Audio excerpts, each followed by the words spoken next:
¿Alguna vez te has sentido perdido en medio del dolor, como si el sufrimiento no tuviera sentido?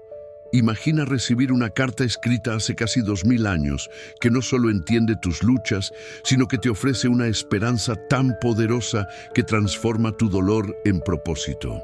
Esta no es una historia más, es una guía enviada desde la prisión de la prueba hasta la libertad de la fe viva. Quédate, porque estás a punto de descubrir un mensaje escondido que podría cambiar tu forma de ver la vida para siempre. Bienvenido. Estás a punto de entrar en una historia bíblica como nunca antes la has escuchado. Aquí, cada palabra tiene un propósito. Cada escena revela algo más profundo que inspira, transforma y fortalece el alma. No importa si conoces estas historias o si es la primera vez que las escuchas. Lo importante es que llegaste, y si estás aquí, es porque Dios quiere hablar contigo hoy. Respira hondo. Abre el corazón y deja que esta historia ilumine tu día. Antes de comenzar, si este mensaje toca tu corazón, dale like, suscríbete y comenta qué fue lo que más te inspiró. Así, juntos, estaremos sembrando la palabra de Dios en más vidas. Hace casi 2000 años, mientras la persecución y el sufrimiento envolvían a la iglesia, el apóstol Pedro escribió una carta capaz de atravesar los siglos con un mensaje que aún hoy arde con fuerza. En medio de un mundo hostil, Pedro levantó su voz para hablar de algo que muchos habían olvidado: una esperanza viva. No era una ilusión vacía ni una promesa humana, sino una verdad sólida basada en la resurrección de Jesucristo. Esta carta no fue escrita desde la comodidad, sino desde el fuego de la prueba. Era un faro para aquellos que se sentían extranjeros, desplazados, rechazados por su fe. Pedro los llama elegidos, recordándoles que, aunque el mundo los rechace, han sido escogidos por Dios. Desde el primer capítulo, Pedro nos lleva a mirar hacia lo eterno. Bendito sea el Dios y Padre de nuestro Señor Jesucristo, que por su gran misericordia nos ha hecho nacer de nuevo para una esperanza viva mediante la resurrección de Jesucristo. Escribe: este nacimiento espiritual no es una simple frase, es una realidad que transforma la manera en que enfrentamos el dolor. Pedro no ignora el sufrimiento. Él mismo lo conocía profundamente. Había sentido la culpa de la negación, el miedo del rechazo y la restauración del perdón. Por eso puede escribir con autoridad cuando dice que las pruebas tienen propósito. En lugar de destruirnos, purifican nuestra fe como el fuego refina el oro. ¿Alguna vez sentiste que estabas a punto de rendirte? Pedro te diría que cada lágrima vale, que cada momento de lucha está formando en ti una fe más fuerte. Aunque ahora, por un poco de tiempo, tengáis que sufrir diversas pruebas, esto es para que vuestra fe, mucho más preciosa que el oro, sea hallada digna. Dice, no es solo soportar, es entender que Dios está obrando incluso cuando parece que el cielo está en silencio. Luego Pedro habla del gozo que nace del amor por Jesús. Aunque no lo han visto, lo aman, y ese amor produce un gozo profundo, indestructible. No se trata de un gozo basado en circunstancias, sino de una alegría arraigada en la salvación del alma. Un gozo que ilumina aun cuando todo parece oscuro. Pedro no se detiene ahí. Invita a los creyentes a prepararse mentalmente, a mantenerse sobrios y enfocados en la gracia que será revelada. Les dice, pongan toda su esperanza en la gracia que recibirán cuando Jesucristo sea revelado. Este enfoque no es pasivo, es activo. Significa no dejarse arrastrar por las distracciones del mundo, sino vivir con la mirada puesta en el cielo. En un momento decisivo del capítulo, Pedro recuerda que han sido redimidos, no con cosas perecederas, sino con la preciosa sangre de Cristo. Esto cambia todo, porque quien entiende el precio de su redención no puede vivir igual. Pedro los llama a vivir santos, no por obligación, sino como una respuesta natural a un amor tan grande. Y como culminación, Pedro les anima a amarse profundamente. Ahora que se han purificado al obedecer la verdad, ámense los unos a los otros de todo corazón. Este amor mutuo no era una sugerencia decorativa, era la clave para sostenerse en medio del rechazo del mundo. En los tiempos de prueba, el amor entre hermanos sería la red de seguridad que impediría la caída. Pedro sabía que en la adversidad, el amor genuino sería su testimonio más poderoso. Reflexionar en este primer capítulo nos lleva a hacernos algunas preguntas fundamentales. ¿Estamos viviendo con esa esperanza viva? ¿Nuestra fe es más fuerte después del fuego o más débil? ¿Cómo podemos amar más sinceramente y confiar más profundamente? La carta de Pedro no es una reliquia antigua, es un llamado actual. Nos desafía a vivir como extranjeros, en este mundo sí, pero como ciudadanos plenos del reino de Dios. Nos recuerda que hay propósito en el dolor, que hay belleza en la obediencia y que la esperanza en Cristo nunca defrauda. Y lo más asombroso es que esto apenas es el comienzo. En el próximo capítulo, Pedro revelará que no estamos solos en esta construcción espiritual, que somos piedras vivas en un edificio eterno y que nuestra vida tiene un lugar exacto dentro del plan de Dios. No te lo pierdas. Lo que viene a continuación es aún más profundo, más desafiante y más esperanzador. Si alguna vez dudaste de tu propósito o te sentiste fuera de lugar, Pedro te mostrará que hay una razón divina para cada paso de tu camino. Pedro continúa su mensaje con un llamado directo al corazón. Por lo tanto, desháganse de toda maldad, de todo engaño, hipocresía, envidias y toda calumnia. Como niños recién nacidos, deseen con ansias la leche pura de la palabra, para que por ella crezcan en su salvación. Primera Pedro 2:1-2. Es un recordatorio claro. Antes de seguir avanzando en la fe, es necesario limpiar el corazón de aquello que lo contamina. Pedro nos anima a buscar la palabra de Dios con la misma intensidad que un bebé hambriento anhela su alimento. ¿Qué ocupa hoy tu corazón? ¿Qué impide tu crecimiento espiritual? Tal vez es el rencor, la comparación, el orgullo, la falta de perdón. Pedro no nos juzga, nos invita con ternura a dejar eso atrás y volvernos a Dios con humildad, con un corazón dispuesto y sediento de su verdad. En los siguientes versículos, del 4 al 8, Pedro presenta una imagen poderosa. Jesús es la piedra viva, escogida por Dios, pero rechazada por los hombres. Acérquense a Él, la piedra viva, rechazada por los hombres, pero escogida y preciosa ante Dios. También ustedes, como piedras vivas, están siendo edificados como una casa espiritual. Aquí, Pedro nos recuerda que nuestra fe no es un proyecto individual, sino una construcción colectiva. Cristo es la base y nosotros somos parte del edificio sagrado que Dios está levantando. ¿Alguna vez te sentiste fuera de lugar, rechazado por quienes te rodean? Pedro te comprende, porque Jesús también fue rechazado. Pero ese rechazo no cambió su valor, ni su propósito. Tú también eres escogido, tú también eres precioso para Dios. Tienes un lugar en su casa, una función en su plan. Pedro cita las Escrituras.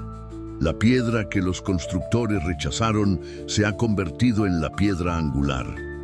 Mira Pedro 2:7. Esto refuerza que, aunque el mundo no entienda nuestra fe, Dios está llevando a cabo un diseño perfecto en nuestras vidas. No importa cuántas puertas se cierren, ni cuántas voces te digan que no perteneces.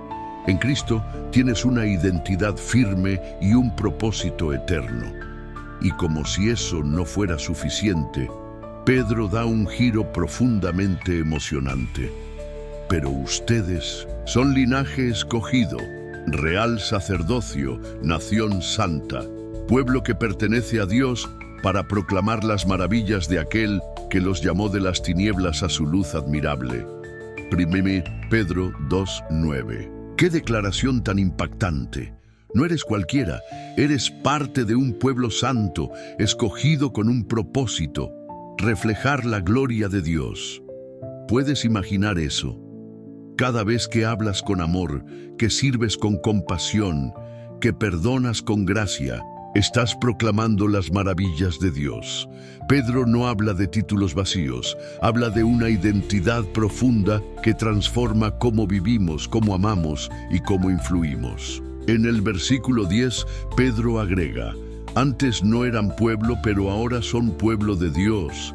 Antes no habían recibido misericordia, pero ahora ya la han recibido. Esta frase nos sacude. Nos recuerda que no somos definidos por nuestro pasado, ni por nuestros errores. Somos definidos por la misericordia de Dios. No importa cuán lejos hayas estado, ahora perteneces, no por méritos propios, sino por su gracia. En el versículo 11, Pedro cambia el tono. Ahora que hemos recibido esa identidad, nos llama a actuar.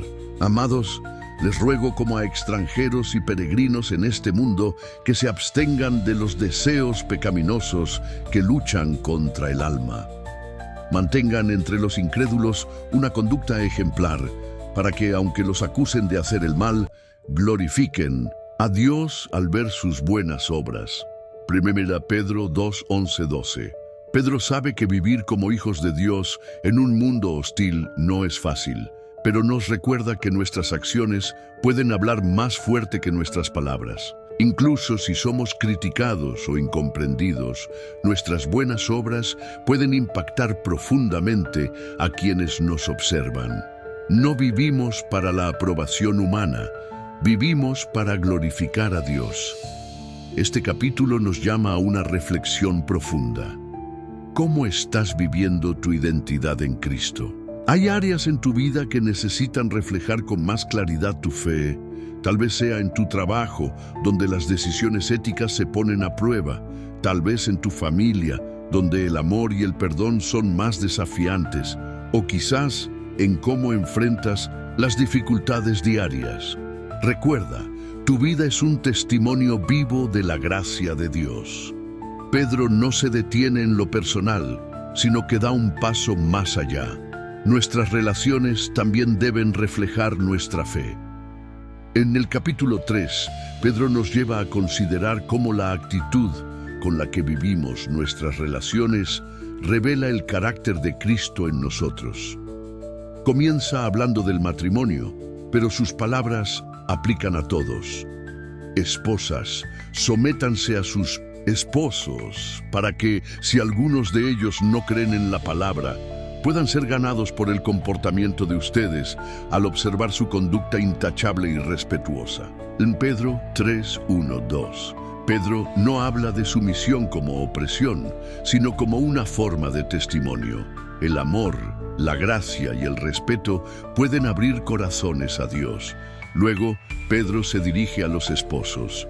Traten a sus esposas con respeto, como a un vaso frágil y como a coherederas del don de la vida, para que nada estorbe sus oraciones. 1 Pedro 3:7. ¡Qué poderoso! Pedro está diciendo que el trato hacia los demás afecta incluso nuestra vida espiritual. Respeto, comprensión, igualdad. Esa es la base de toda relación cristiana.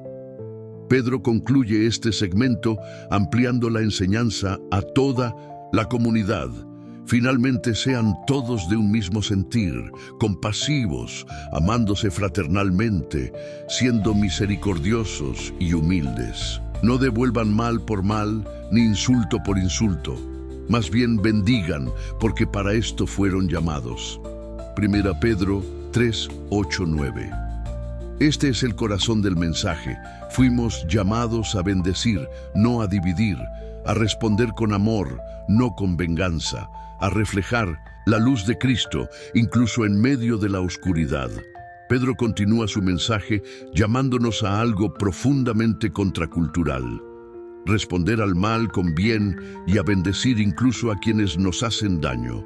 Este llamado, lejos de ser una simple sugerencia, es una invitación a adoptar un estilo de vida radicalmente transformador. ¿Qué pasaría si, en lugar de devolver el golpe, decidiéramos ofrecer una palabra de bendición? Tal vez ese gesto inesperado podría desactivar un conflicto, sanar una herida o incluso provocar un cambio en el corazón del otro.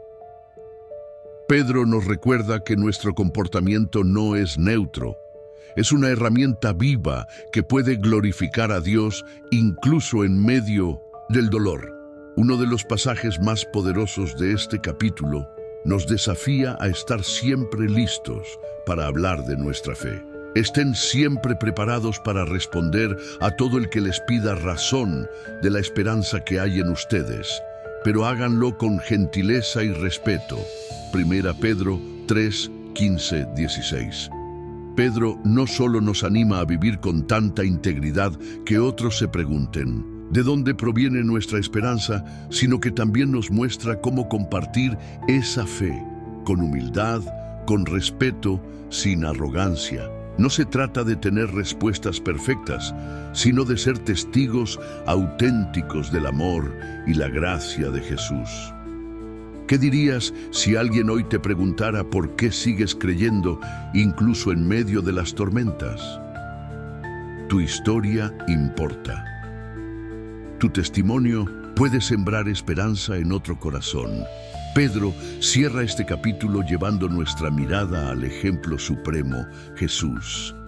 Porque también Cristo sufrió una vez por los pecados, el justo por los injustos, para llevarlos a Dios. 1 Pedro 3:8. Aquí Pedro nos recuerda que el sufrimiento no es una señal de derrota, sino que puede tener un propósito eterno.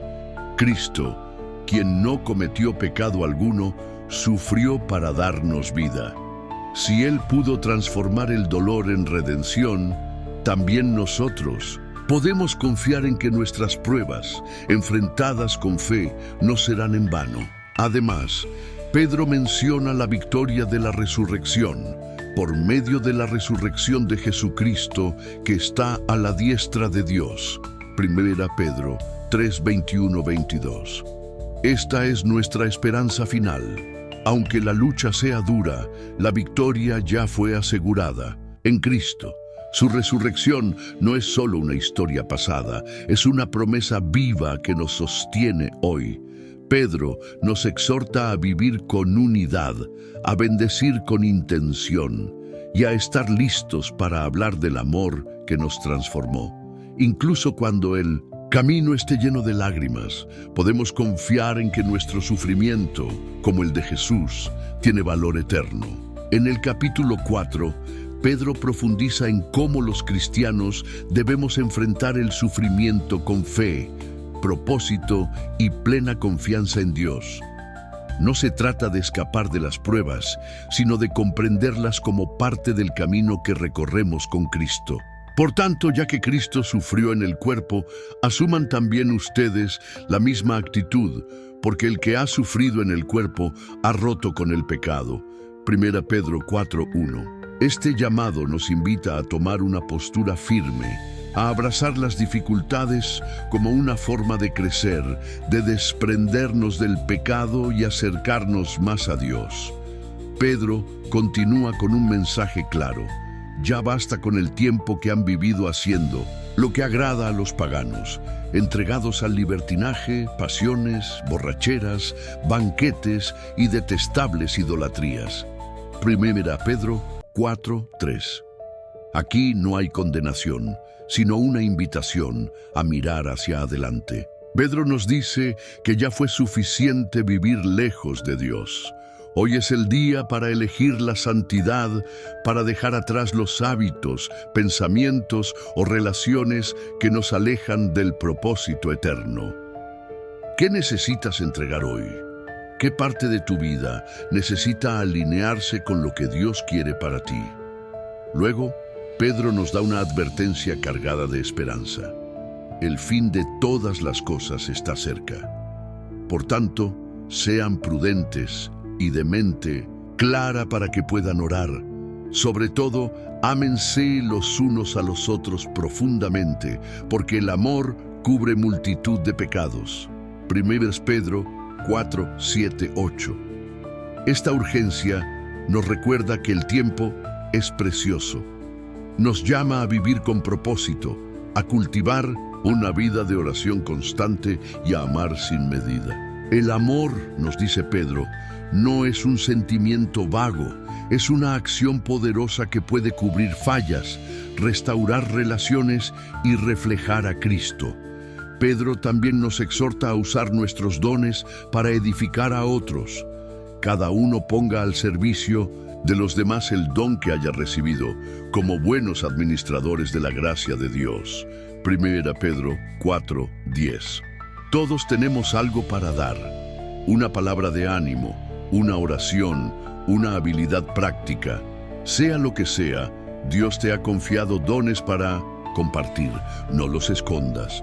Úsalos para glorificarle y bendecir a quienes te rodean. Finalmente, Pedro vuelve a tocar el tema del sufrimiento, ahora desde una perspectiva completamente transformada. Queridos hermanos, no se extrañen del fuego de la prueba que están soportando, como si fuera algo insólito. Al contrario, alégrense de tener parte en los sufrimientos de Cristo, para que también, cuando se revele su gloria, se llenen de alegría. 1 Pedro 4, 12, 13. Pedro nos dice que el sufrimiento no debe sorprendernos ni asustarnos.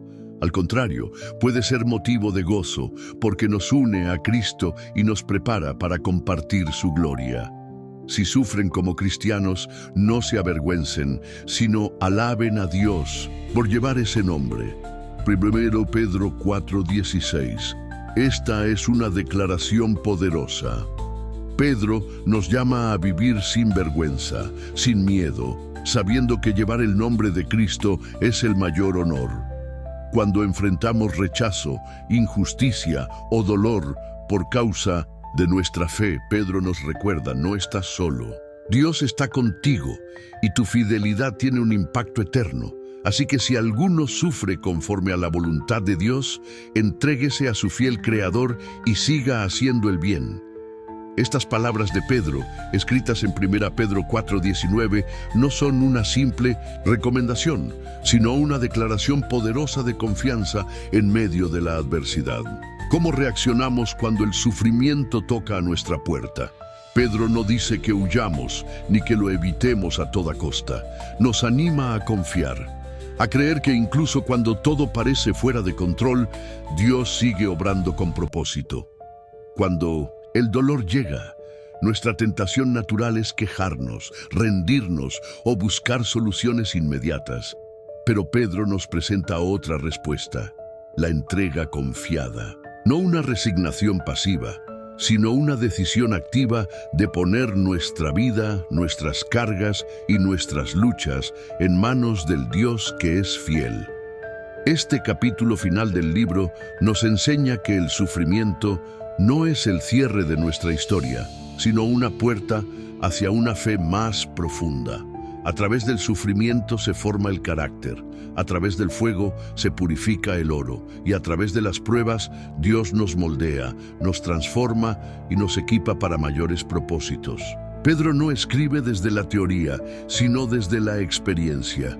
Él conoció el miedo, la traición y la restauración. Por eso, sus palabras tienen tanto peso. En el capítulo 5, Pedro dirige su mirada hacia los líderes espirituales, aquellos que tienen la responsabilidad de guiar a otros. Les exhorta a cuidar el rebaño de Dios, no por obligación, sino con gusto, con un corazón dispuesto, no como jefes, sino como pastores, no como dueños, sino como siervos. Esta actitud de liderazgo servicial se convierte en un espejo para todos nosotros, porque cada uno de alguna manera lidera a otros, en el hogar, en el trabajo, en la iglesia, entre amigos. ¿Cómo estás ejerciendo esa influencia? Pedro nos recuerda que, al final, el Pastor Supremo aparecerá, y a quienes hayan sido fieles les espera una corona incorruptible de gloria. Luego, el apóstol cambia el enfoque hacia toda la comunidad, haciendo un llamado urgente a la humildad.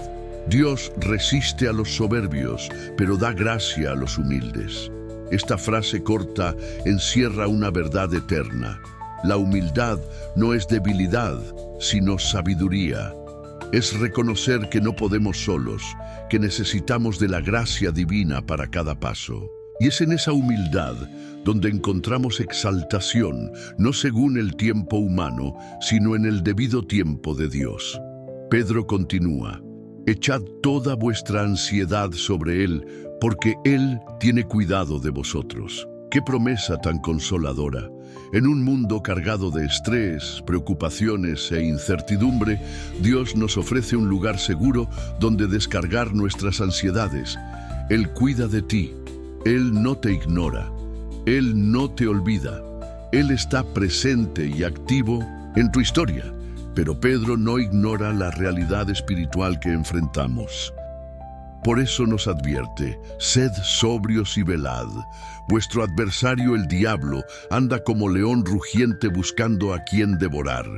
Esta advertencia no es para asustar, sino para despertar. La fe no se vive con los ojos cerrados, sino con una atención plena. No estamos solos en la lucha, pero sí llamados a estar firmes, conscientes de que la fe es nuestro escudo. Y cuando resistimos, no solo vencemos al enemigo, sino que fortalecemos nuestras raíces espirituales. Pedro quiere que sepamos que no somos los únicos en esta batalla. Nuestros hermanos alrededor del mundo enfrentan pruebas similares. Esta conciencia nos une, nos sostiene y nos da valor. Al acercarse al final de su carta, Pedro nos deja una joya de esperanza: y el Dios de toda gracia, que os llamó a su gloria eterna en Cristo, después de que hayáis sufrido un poco de tiempo, Él mismo os perfeccionará, afirmará, fortalecerá y establecerá. ¡Qué promesa más hermosa! El sufrimiento tiene un límite, no es eterno. Y después del dolor viene la restauración. No cualquier restauración, sino la que Dios mismo ejecuta. Él nos perfecciona, nos afirma, nos fortalece y nos establece. Es un proceso divino que culmina en una vida firme, sólida, inquebrantable. En Él, esta carta, escrita en un contexto de persecución y dolor, no termina con desesperanza, sino con adoración. A Él sea el imperio por los siglos de los siglos. Amén. Pedro nos recuerda que Dios sigue reinando, que nada escapa a su control, que cada lágrima es vista, cada clamor escuchado y cada prueba redimida. Y con estas palabras no solo concluye una carta, sino que sella una enseñanza que trasciende generaciones. La esperanza en medio del sufrimiento es posible cuando confiamos en el Dios de toda gracia. Ahora que hemos caminado juntos por estas verdades, te invito a reflexionar. ¿Qué te está diciendo Dios a través de esta carta? ¿Qué área de tu vida necesita más humildad, más confianza, más entrega? Tal vez es tiempo de soltar el control, de dejar atrás la ansiedad, de resistir con fe y de recordar que no estás solo. Gracias, Señor, porque sé que aunque las pruebas parezcan interminables y el camino esté lleno de obstáculos, tú estás obrando silenciosamente para mi bien. En el nombre de Jesús, amén. Esta carta de Pedro nos recordó que nuestra esperanza no se basa en circunstancias favorables, sino en una fe firme, anclada en Cristo. Nos enseñó a ver el sufrimiento no como un castigo, sino como una oportunidad para crecer, madurar y acercarnos más a Dios. Nos desafió a vivir con propósito, a reflejar el amor de Dios en nuestras relaciones, en nuestras palabras y en cada decisión que tomamos. Cada día es una nueva oportunidad para dejar atrás lo que nos pesa y abrazar la gracia que Dios nos ofrece. No importa cuán incierto parezca el futuro, sabemos que no estamos solos. Él camina con nosotros, sostiene nuestras manos y guía nuestros pasos. Si este mensaje ha hablado a tu vida, te invito ahora a que tomes un momento para compartir en los comentarios lo que Dios ha estado transformando en ti. ¿Qué parte de esta historia resonó contigo? Nos encantaría saber cómo Jesús está obrando en tu vida. Tu testimonio puede inspirar y fortalecer a otros. Y si este contenido bendijo tu corazón, ayúdanos a seguir llevando esta palabra a más personas. Dale me gusta al video, suscríbete al canal y activa la campanita para no perderte las próximas enseñanzas. Cada clic tuyo es una semilla que siembras para que más almas escuchen el mensaje de esperanza. Y no olvides explorar más videos en nuestro canal, donde te esperan nuevas historias que fortalecerán tu fe.